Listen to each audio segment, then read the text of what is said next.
Thank you so much for joining me today, Dave. How you doing? I'm doing very well. How about yourself? We're doing great. It's Friday. We're glad to Good, be good. here. We're glad to be talking with you. Yeah, Um, yeah. so you're bringing Planet Ant to Northville at the Tipping Point Theater. How has this kind of collaboration come to be?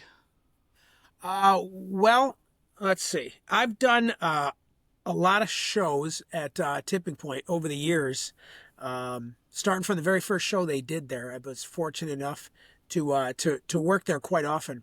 And Julia Glander, the artistic director, called me about. They've been doing these summer programs. Sure. Normally, when they're like dark between shows, um, she asked if I would be interested in doing an improv show, which is something I've been doing at Planet Ant for over 25 years. So I thought, yeah, an improv show. And then when she asked, like, well, what's the name of your troupe?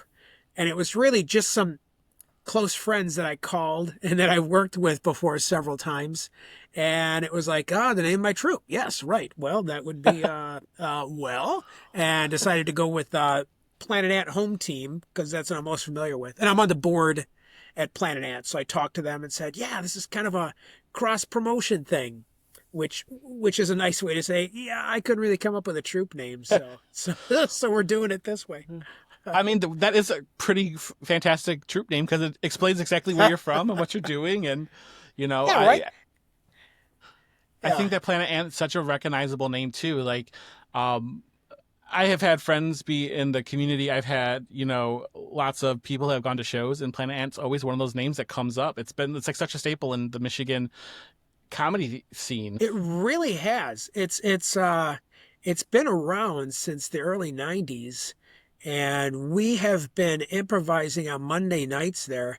Uh like every Monday the Planet Ant home team improvises. We've been doing that since before the turn of the century, so quite a long time. And there's been a lot of people who have come and gone on the home team. Some have just they're not improvising anymore, and some have gone on to do very recognizable things, which is great. And I think currently, I think I'm the only one who was there at the very beginning who is still improvising. Uh, You're seeing it yeah, through. yes, I'm the old man of the troupe because I'm the old man of the troupe and because I'm an old man. So I get it like both ways. I think seasoned professional is the right word, right? No. Thank you, Brian. Yes, you're right. I prefer that also. Now that I've heard it out loud. So where has your improv journey kind of began? Was it before Planet Ant, or was Planet Ant kind of your starting point? It was in the what would that be? I guess the very early '90s when the Second City came to Detroit. We had a Second City Detroit where Hockey Town is downtown now.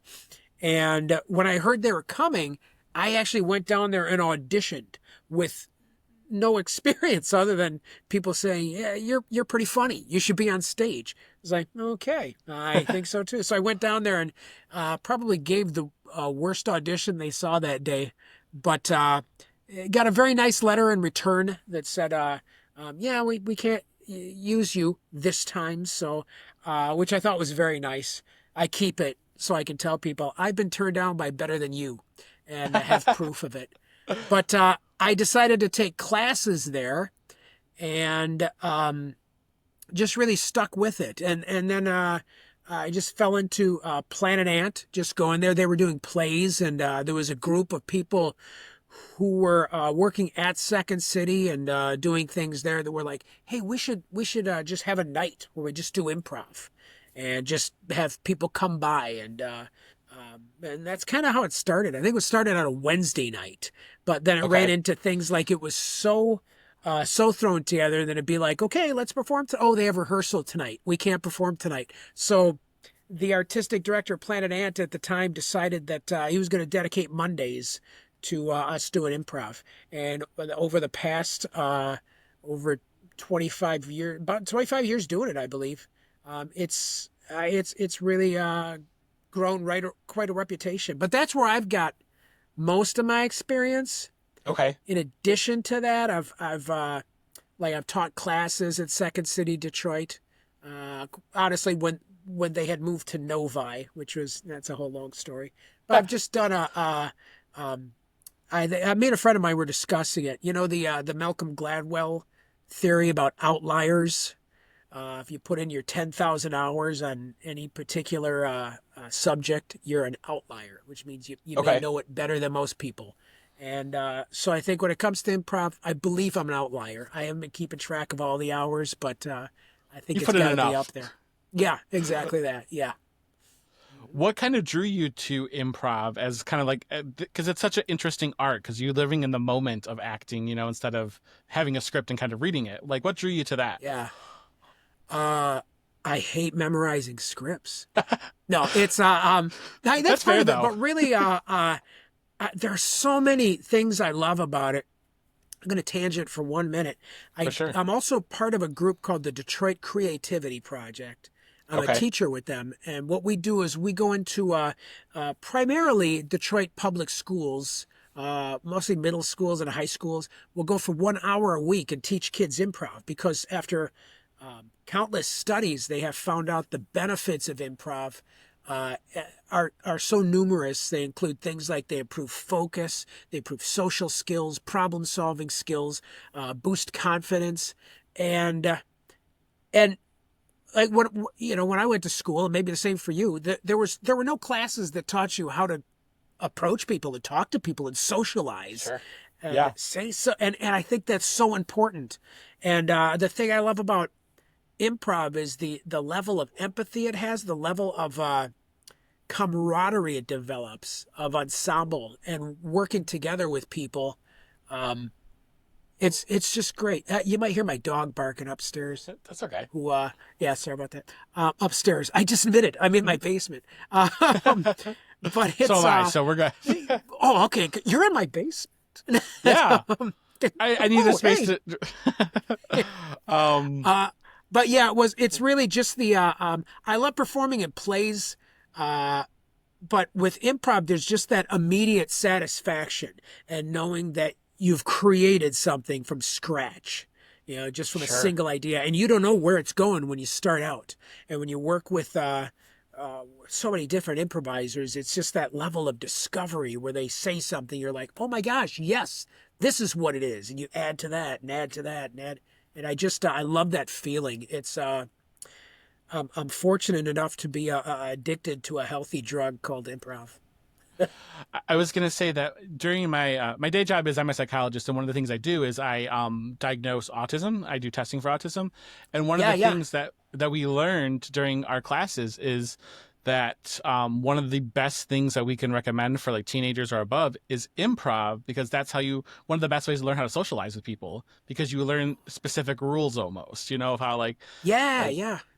and so I love that you said that with um I'm so the you going into the schools and stuff. That's really cool that you were Yes. able to do that.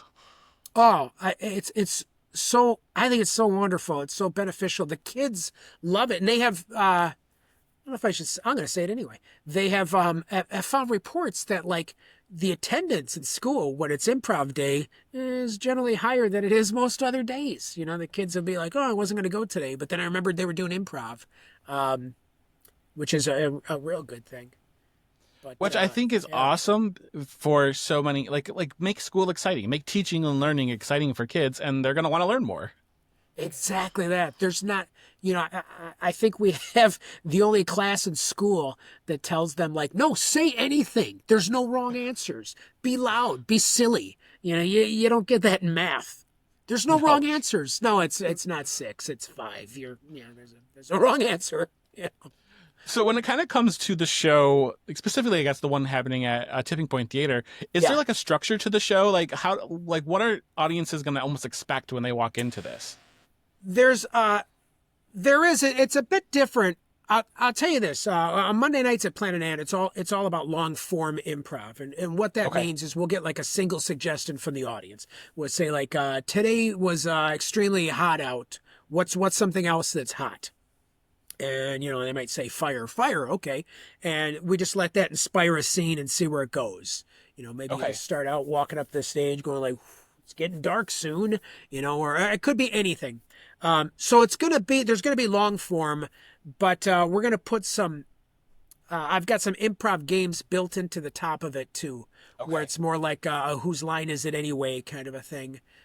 So it gets more audience input, and we just play off the suggestions they give, and also a nice element that I like about Monday nights is we always say it's the home team, and the home team doesn't have a name other than the home team. So we Okay. have a ballot box that looks like the little purple building in Hamtramck, the Planet Ant building, and people write down what they think the home team's name should be that night, and they put their name on it and put it in the box. And if that's drawn at the top of the show, then not only will that be the name of the home team for that evening, but that person will win a fabulous, fabulous prize.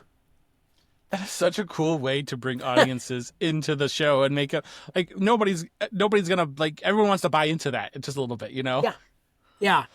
It's always a fun thing to have at the top, and yeah. So it should So be a lot of fun. I will say this. One thing I always worry about improv whenever I do an improv show is people, generally a lot of people are of the mindset like, well, I don't want them picking on me. I don't want them pulling me out of the audience and bringing me onto it. And it's nothing like that. That's not it. That's, in stand up, maybe they'll pick on you. I don't know. But with improv, it's not about that at all. You just generally ask the audience, like, who's got a suggestion? And if you don't have one, we're not going to look at you and go, you out of here. It's always inviting. It's always encouraging. And, and that's the thing about most improvisers. They know it's like your job is to make the other people look good. So it's I don't ever want someone to feel they're going to get picked on coming to an improv show.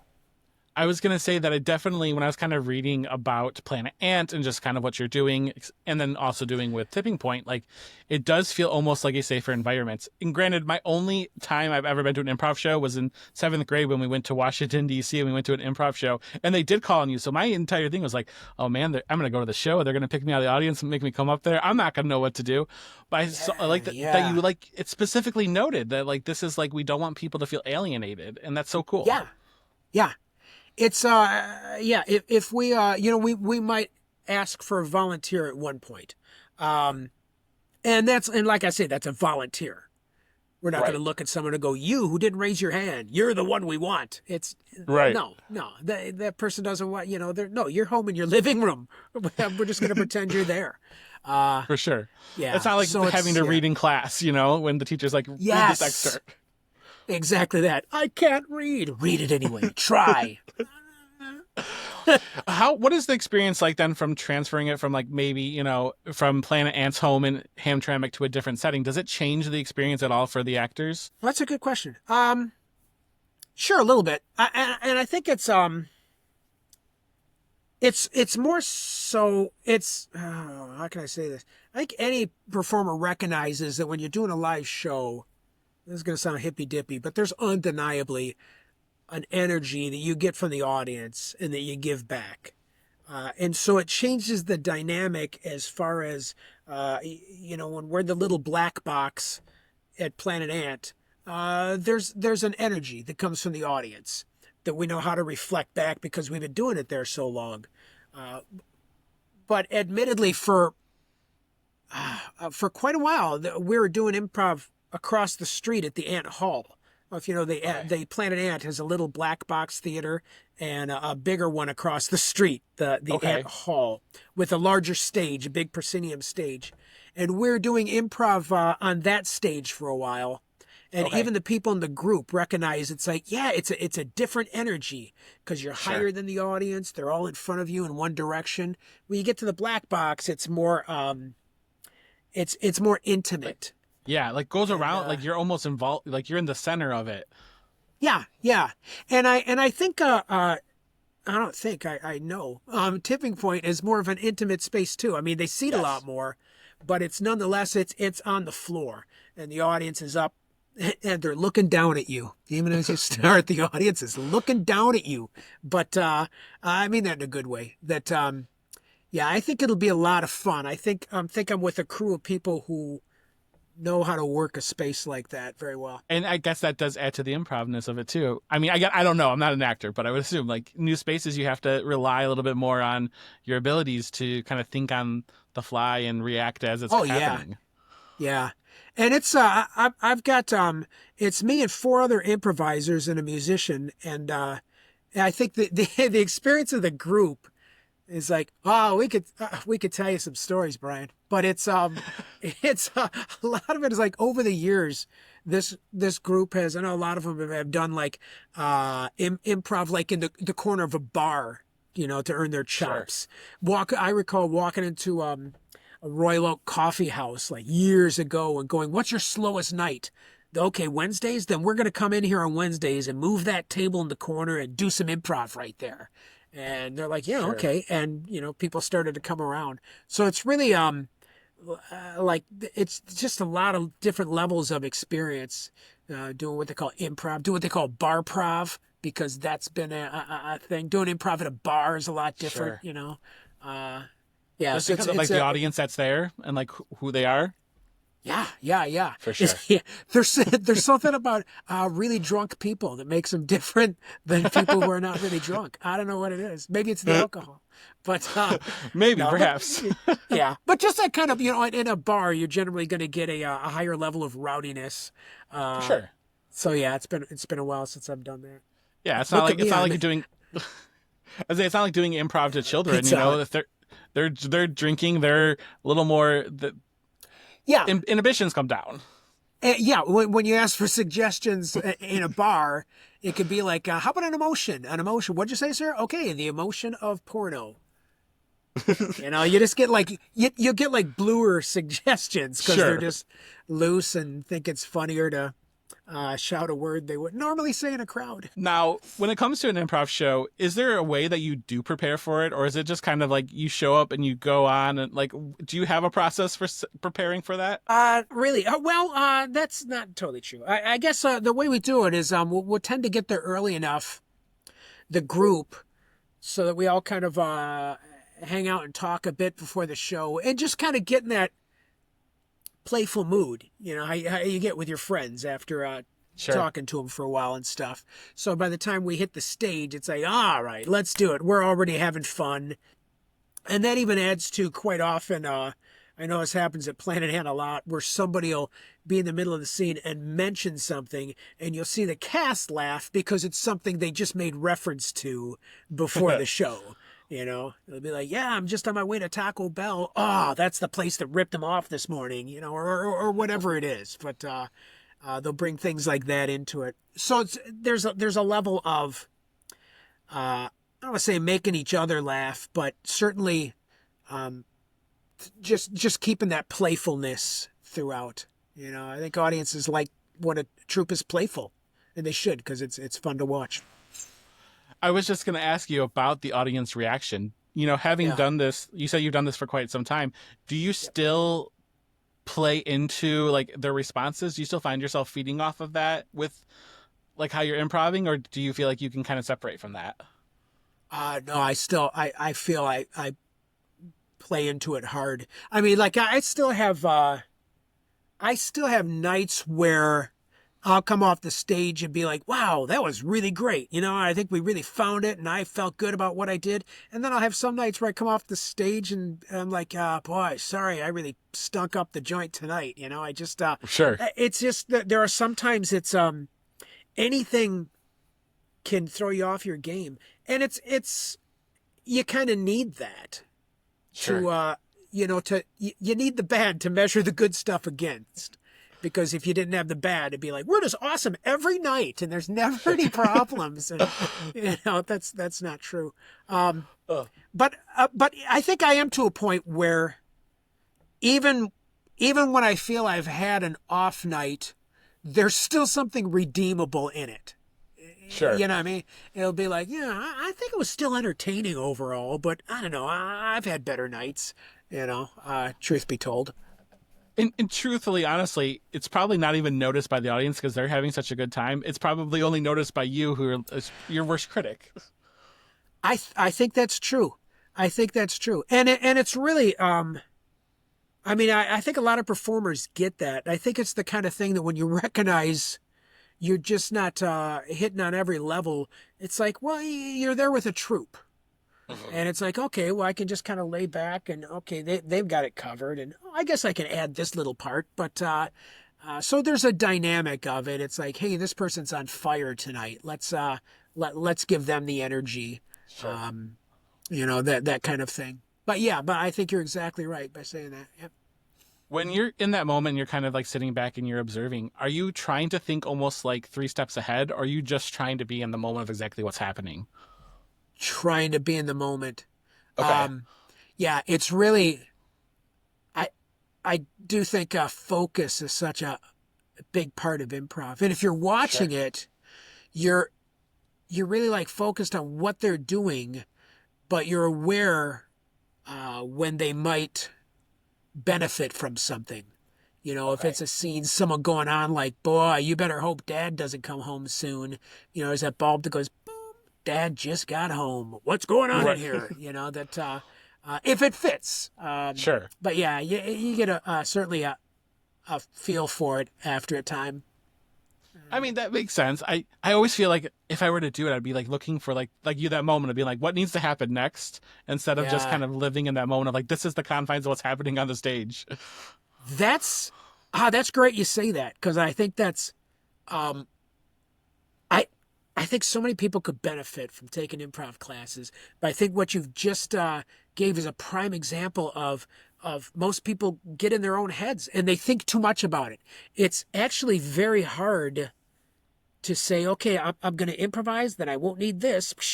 The Right. it's really hard to like just close your eyes and fall forward like that and trust that you're not the whole machine, you're just part of it.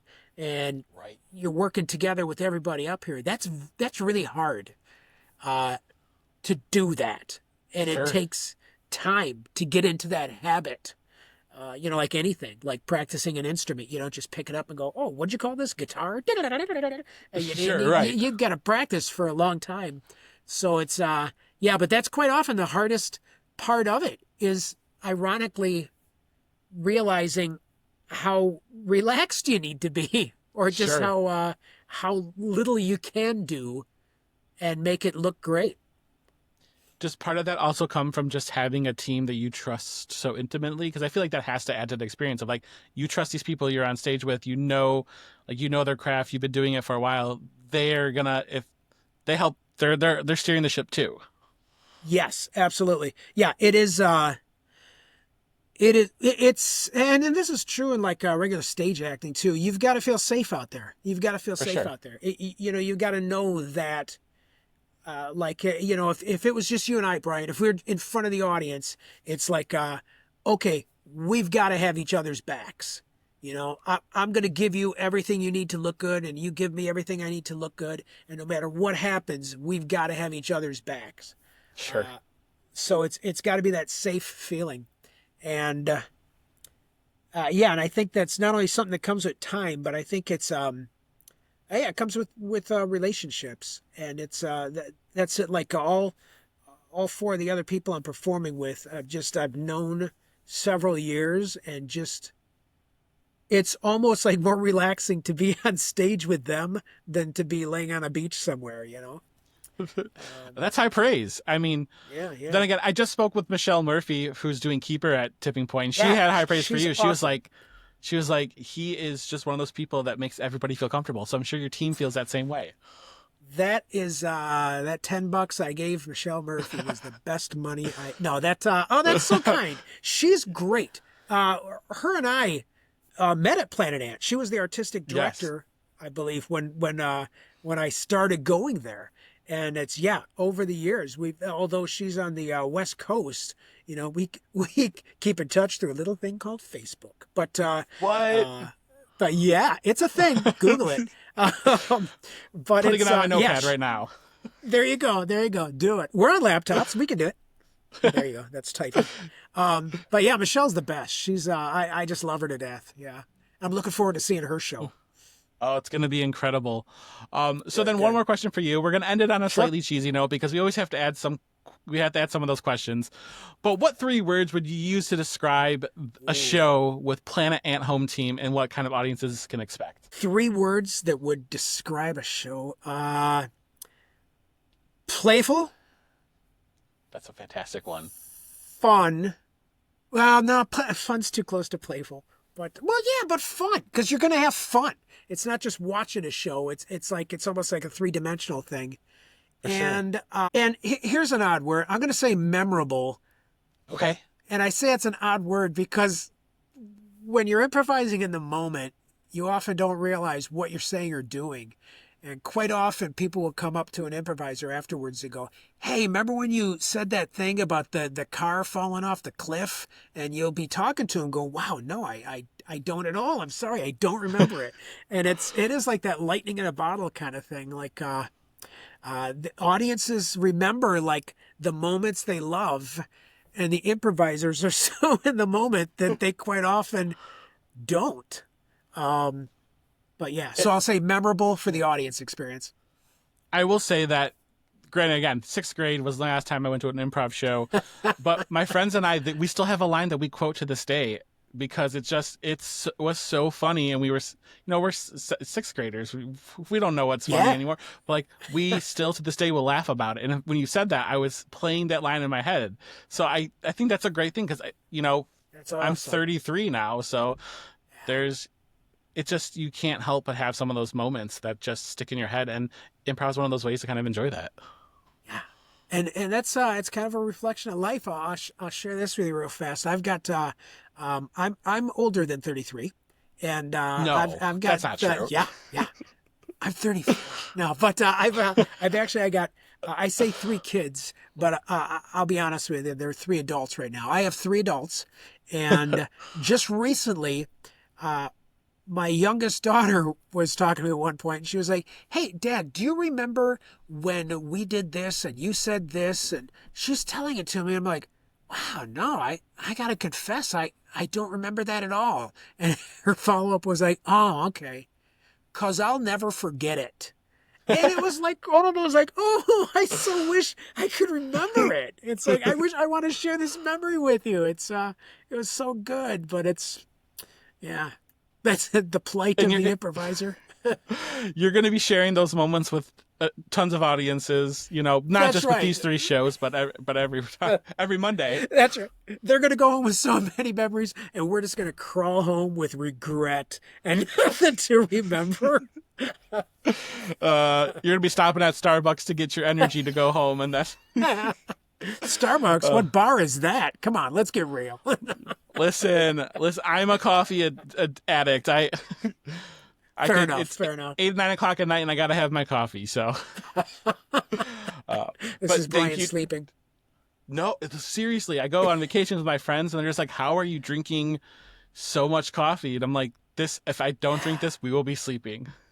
Wow, good for you. So, but thank you so much, Dave, for your time. I really appreciate it. We are so excited to see this show. Oh, good. I'm looking forward to it. Thank you, Brian. This was fun. The Planet Ant Home Team lands at Tipping Point Theater July 17th and runs through the 19th, so get your tickets now, and we will see you there. Love it.